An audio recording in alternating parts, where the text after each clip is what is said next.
ሰላም ውድ የአርጂና ስፖርት ተከታታዮች አድማጭ ተመልካቾች እንደምን ቆያችሁልን? አርጂና ስፖርት የተለያዩ ስፖርታዊ ጉዳዮችን እያነሳ ከእናንተ ጋር ቆይታ እንደሚያደርግ ይታወቃል።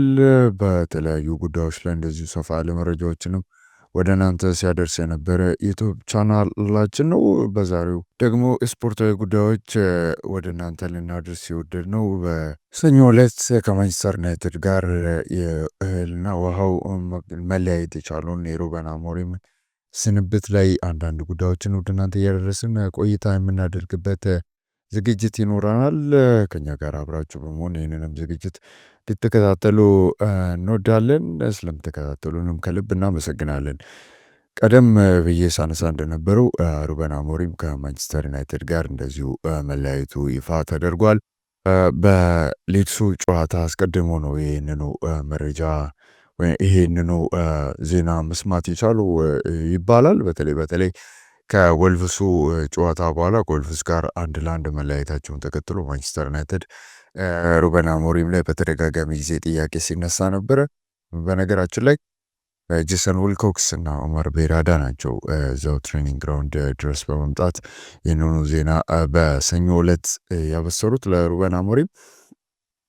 ነገር ግን ከሊድሱ ጨዋታ አስቀድሞ የተወሰነ ውሳኔ ነው የሚል መረጃዎች እየወጡ ነው የሚገኙት። በተለይ ቴሌግራፍ ይዞት በወጣው ዘገባ ላይ ይህንኑ አንክሮ ሲያነሳ ነበረ። በሩበን አሞሪም እና በማንቸስተር ዩናይትድ መካከል ያለው ነገር በጣም ሸካራ እንደሆነ እና በሁለቱ መካከል ያለው ግንኙነት በጣም ወደ ጠጣርነት እንደተቀየረ በቅርብ ጊዜ ስንመለከት ነበረ። ይህም ደግሞ መነሻውን ያደረገው ይህም ነገር ደግሞ መነሳት የቻለው ወይም ደግሞ እንደ ምክንያት የሚጠቀሰው የሩበን አሞሪም የቋሚ 11 አስተላለፍ ላይ የሚጠቀመው ፎርሜሽን ነው።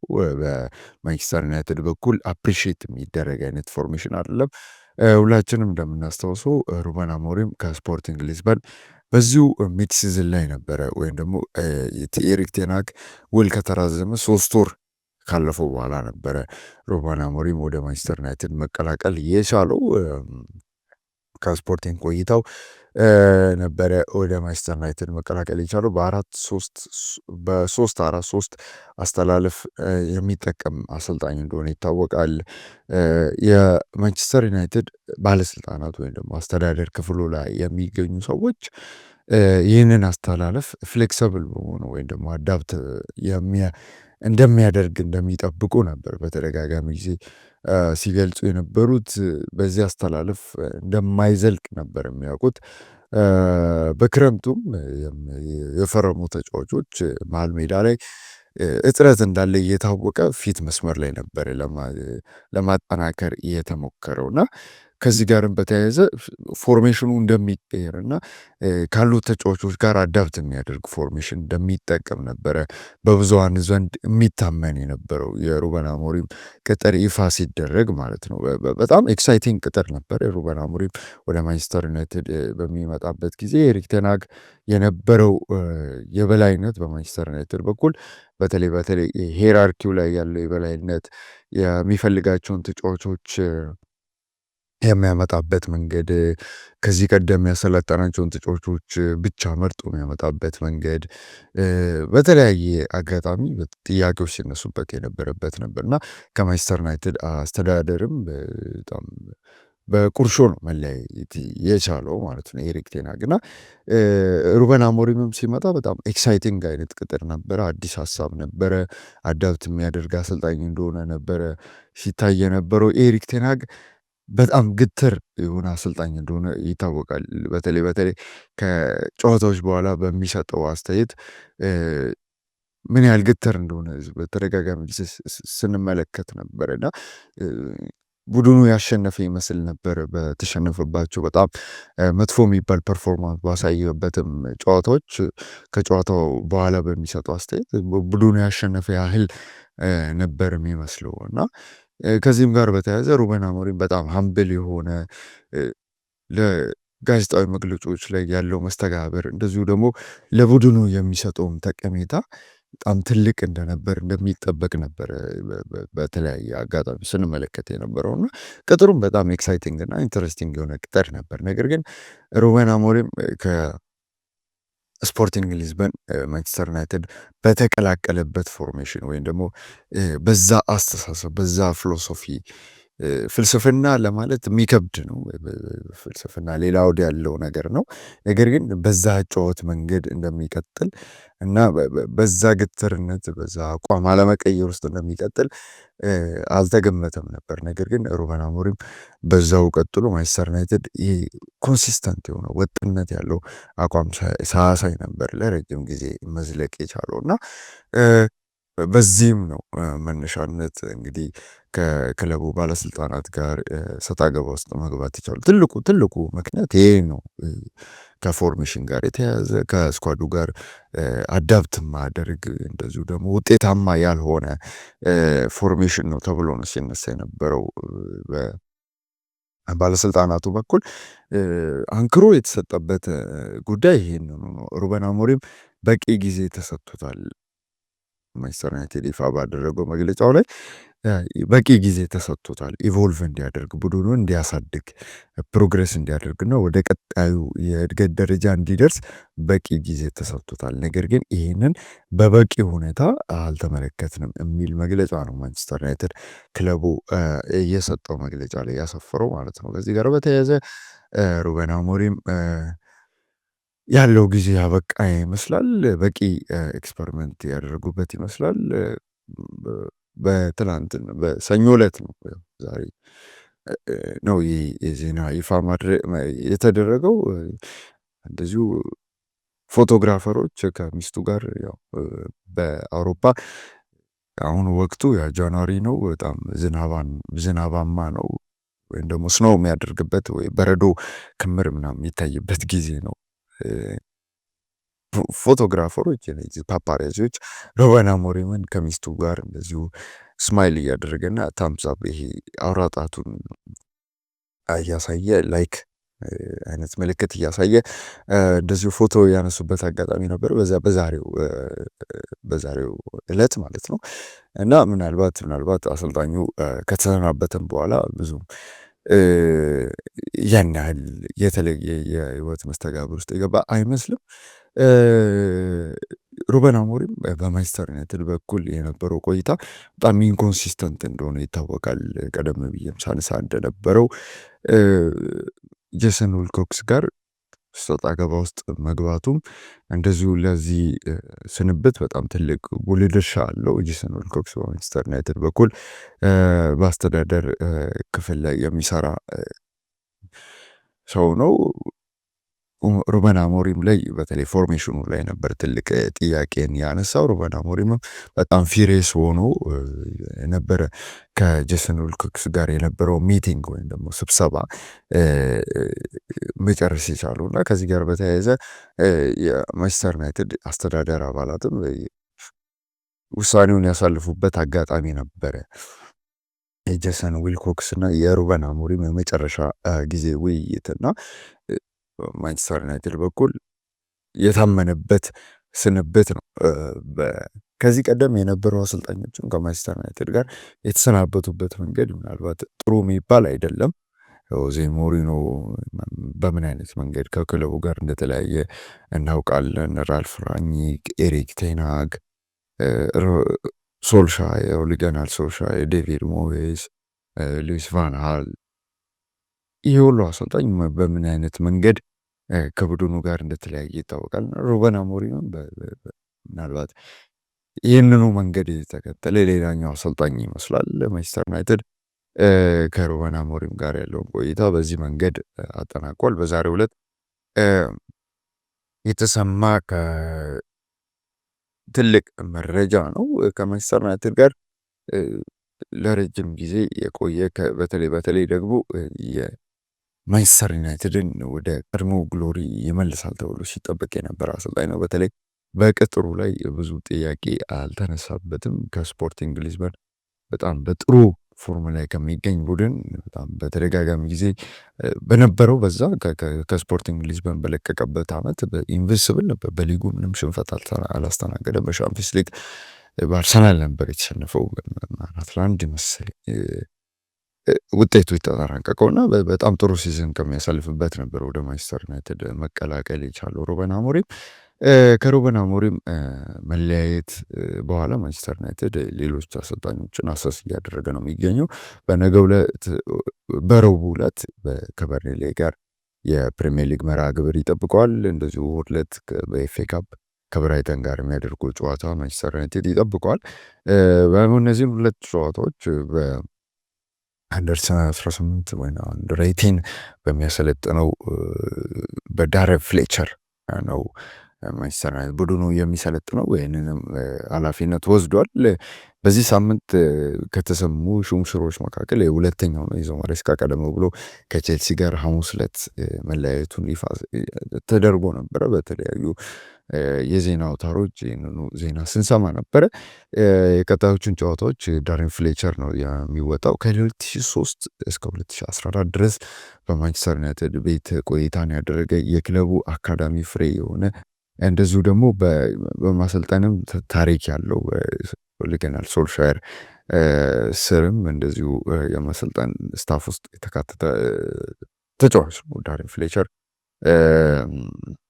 እና በቀጣይም የማንቸስተር ዩናይትድን የአሰልጣኝነት ሚና ምናልባት ሁለቱ ጨዋታዎች በኢንተር ማናጀርነት የሚያስቀጥል ነው የሚሆኑ። ሌሎች ተጫዋቾችም ሌሎች አሰልጣኞችም ስማቸው ከዚህ ማንቸስተር ጋር ሲያያዝ ነበረ።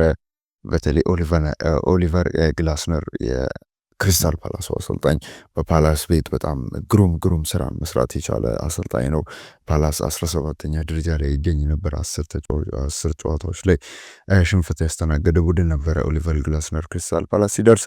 ይህንንም ቡድን በጣም ትልቅ የሚባል ውጤቱን ቀይሮ እንደዚሁ ለመጀመሪያ ጊዜ ኤፍኤ ካፕ ድልን ወይም ሜጀር ትሮፊን እንዲያሸንፍ ያደረገበት አጋጣሚ አለ። ኮሚኒቲ ሺልዱን እንደዚሁ ማሳካት የቻለበት አጋጣሚ አለ። በጣም ጥሩ ቡድን ነበረ መስራት የቻለው ምንም እንኳን በክረምቱ ትላልቅ ተጫዋቾችን ቢያጣና የብሬቼዝን የመሳሰሉ ተጫዋቾችን ቢያጣም ቡድኑ እንደምንም በዚህ ውድድር ዘመንም ምናልባት ፓላስ በሰሞነኛ ወቅታዊ ፐርፎርማንሱ በጣም ጥያቄ የሚነሳበት ክሪስታል ፓላስ ነው እየተመለከትን ያለ ነው። ምናልባት የአርሰናል ጨዋታ ምናልባት ለዚህ ሊጠቀስ የሚችል አይነት ጨዋታ ላይሆን ይችላል። የኤፍኤል ካፖ ማለት አርሰናል በጣም በትልቅ ብልጫ ነበረ ጨዋታውን ሲያካሄድ የነበረው። ምንም እንኳን ጨዋታው በመለያ ምት ቢጠናቀቅም ምናልባት ኦሊቨር ግላስነር ክሪስታል ፓላስ እየተቸገረ ነው የሚገኘው። ሌሎች ስሞችም እየሰማን ነው የምንገኘው ከኦሊቨር ግላስነር በተጨማሪ። ግን የኦሊቨር ግላስነርን ሀሳብ ለመቋጨት ኦሊቨር ግላስነር ከፓላስ ጋር ያለውን ውል የማራዘም እቅድ የለውም። በሰመሩ እንደሚለቅ እያስታወቀ ነው የሚገኘው። የማንቸስተር ዩናይትድም ይህንኑ አሰልጣኝ ታርጌት እንዲያደርግ ምክንያት ከሆነላቸው ሀሳቦች መካከል አንዱ ይሄም ነው። እንደዚሁ ክሪስታል ፓላስ ቤት ምን ያህል ውጤቱን ሲቀይር እንደነበር ስንመለከት ነበር። በኢንትራክ ፍራንክፈርትም የኤሮፓ ሊግን እንዲያሸንፉ የረዳ አሰልጣኝ ነው። በጣም ጥሩ አሰልጣኝ ነው። የዋንጫዎች ታሪክ ያለው አሰልጣኝ ነው። ነገር ግን ኦሊቨር ግላስነር ሌላኛው በ3-4-3 የሚጫወት ወይም ደግሞ በሶስት ተከላካዮች የሚጀምር ቡድን የሚሰራ አሰልጣኝ ነው። ከዚህ ጋር በተያያዘ ምን ያህል ለማንቸስተር ዩናይትድ ይመቻል አይመችም የሚለው ሌላ ጥያቄ ነው። እንደዚሁ ደግሞ ኦሊቨር ግላስነር በጣም አዳብት የሚያደርግ አሰልጣኝ ነው። በፕሪሚየር ሊግ ውስጥ ስንመለከት ነበር። በሌሎች ቡድኖችም ውስጥ እሱ ባሰለጠናቸው ቡድኖችም ውስጥ ምን ያህል አዳፕት ሲያደርግ እንደነበር ስንመለከት የነበረ አሰልጣኝ ነው። ማይክል ካሪክ በማንቸስተር ዩናይትድ በኩል ሌላ የሚነሳ አሰልጣኝ ነው።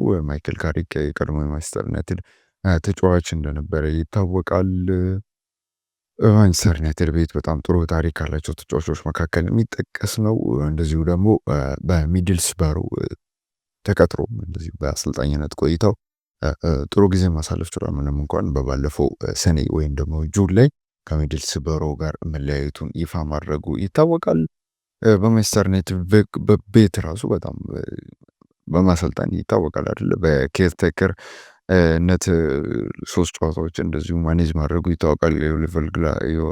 ኦሌ ጉናር ሶልሻየር መሰናበትን ተከትሎ ማንቸስተር ዩናይትድ ቅጥር ላይ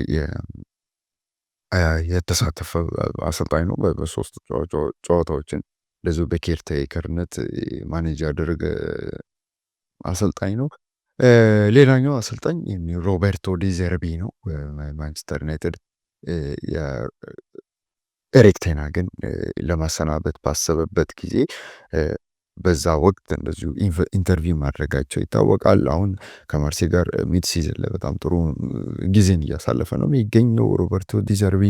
ነገር ግን ከዚህ ቀደም ማንቸስተር ዩናይትድ ከፈለጋቸው አሰልጣኞች መካከል የሚጠቀስ አሰልጣኝ ነው።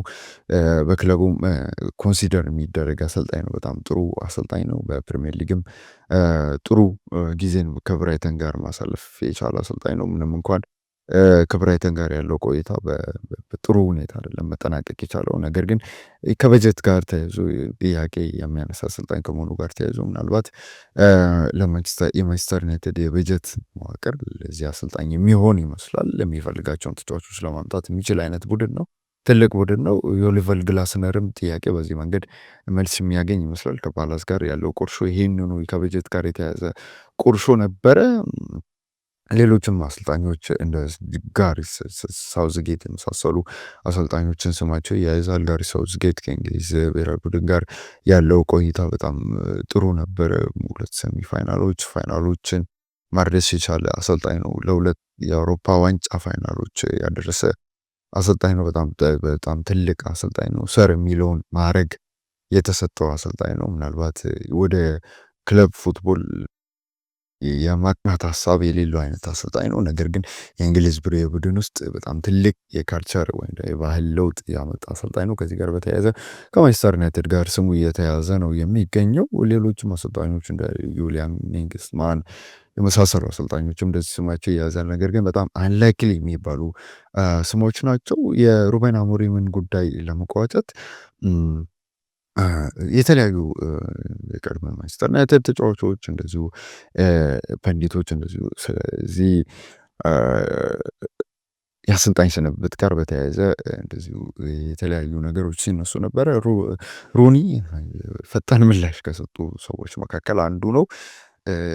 ማናጀር የሚለው ስምን ለማግኘት ኢርን ማድረግ አለብን ወይም ደግሞ እንደዚህ ወጥቶ ስለ ክለቦችም ለመናገር አስተያየት ለመስጠት ትልቅ አሰልጣኝ መሆን አለበት። ትልቅ ነገሮችን አድርጎ ያንን ቦታ ኤርን ማድረግ አለበት። በተለይ በማንቸስተር ዩናይትድን የሚያክል ቡድን ላይ የሚያሰለጥን አሰልጣኝ ትልቅ ፕሮፋይል ሊኖረው ያስፈልጋል። እንደዚህ አይነት አስተያየቶችን ስለ ክለቡ ለመስጠት ሲል ነበረ።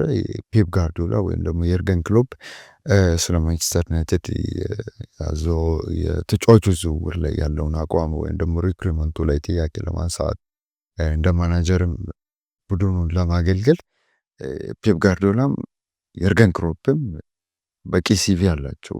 እሱ እንደዚህ አይነት ውሳኔዎችን ለማስተላለፍ ብቁ ናቸው። ነገር ግን ሩበን አሞሪም እንደዚህ አይነት ኃላፊነት ብቁ አይደለም የሚል አስተያየትን ሲሰጥ ነበረ ስንመለከት የነበረው። ጋሪ ኔቪልም እንደዚህ አይነት አስተያየት እንደዚሁ ሲሰጥ ነበረ ከሩበን አሞሪም ጋር መለያየቱን ተከትሎ። ምናልባት ማንቸስተር ዩናይትድ ቀጣይ የሚመጣው አሰልጣኝ ላይም እንደዚሁ ከባድ ጫናን የሚያሳድር ነው የሚመስለው። ከዚህ ጋር በተያያዘ በተለይ ማናጀር የሚለውን ቦታ ወይም ደግሞ ኮታ የመስጠት ፈቃደኛ የሆነ አይመስልም።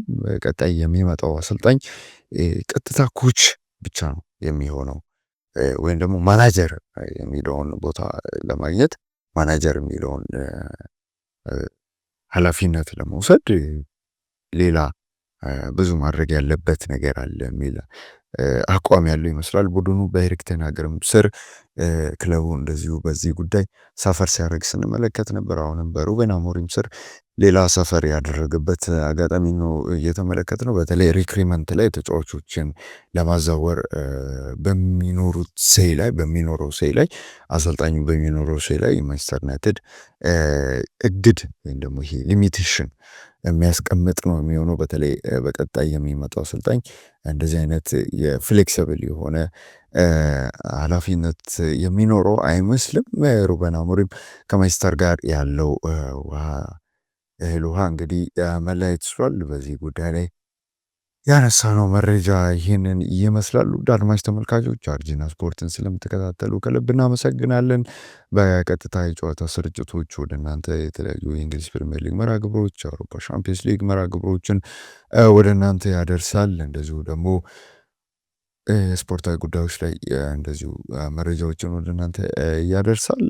ጂና ስፖርትን ሰብስክራይብ እያደረጋችሁ እንደዚሁ ያላችሁን ሀሳብ አስተያየት ያደረሳችሁን ጥያቄም ሲኖራችሁ ማቅረብ የምትችሉበት ፕላትፎርም ነው። አርጂና ስፖርት ከኛ ጋር ቤተሰብ የሆናችሁ እንደዚህ መረጃዎችን እንድታገኙ ጨዋታዎችንም ከኛ ጋር እንድትከታተሉ ከልብ እንጋብዛችኋለን። ስለተከታተላችሁን ከልብ እናመሰግናለን።